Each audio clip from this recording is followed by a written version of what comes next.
The prison of ice. The coolest prison on Earth isn't made of stone or steel. It's a tiny hole, trapping more than 30 belugas beneath its frozen surface. To keep the ice from sealing their only lifeline shut, these whales must thrash the water relentlessly, day and night. The roar of churning waves echoes across the silent ice field, a desperate rhythm of survival. Stop, and they die. They can hunt for prey in the ocean depths, yes, but as marine mammals, they must surface to breathe every 15 minutes.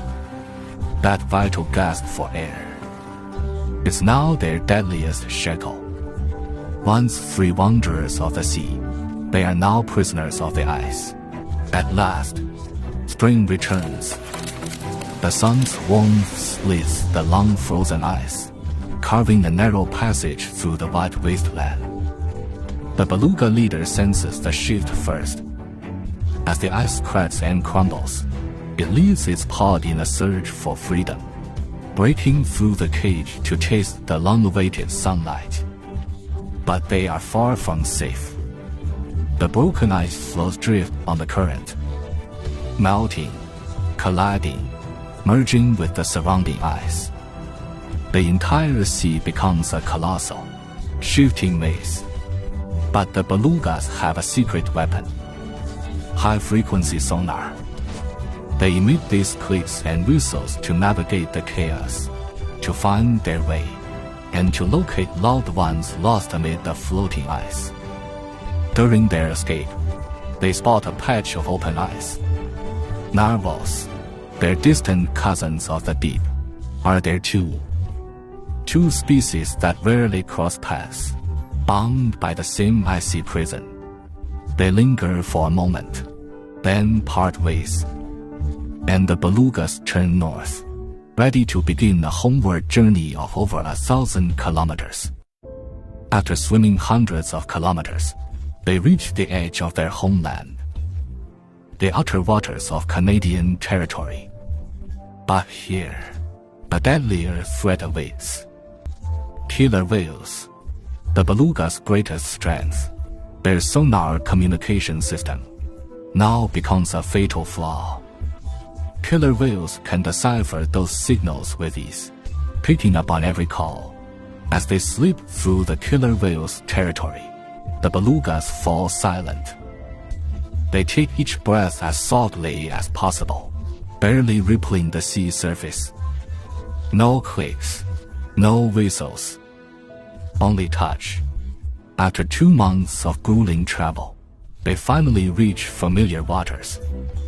Hudson Bay. In this moment, 1/3 of the world's beluga population gathers here. More than 50,000 white foams glisten in the sun. A dazzling, joyful spectacle, a celebration of survival.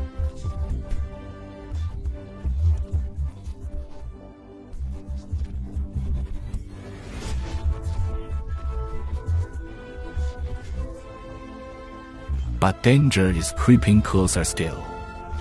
Temperature shifts and tidal forces conspire to drop the sea level by over 8 meters in a matter of hours.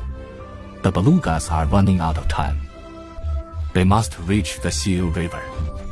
They are so focused on the race that they fail to notice the uninvited guest.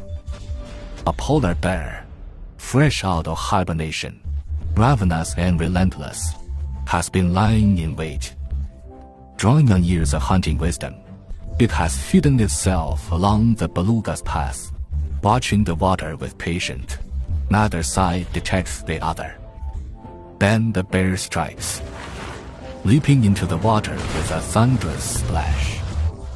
The disturbance ripples through the waves, and the beluga's sonar picks it up in an instant. Panic explodes through the pod.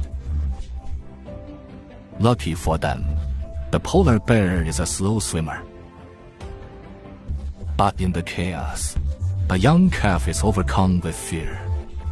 It bolts blindly toward the receding shore. The tide is ebbing fast. The calf's mother and another adult beluga chase after it, only to get stuck on the exposed sandbar.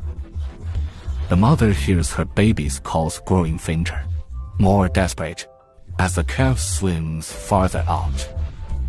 She can't bear it.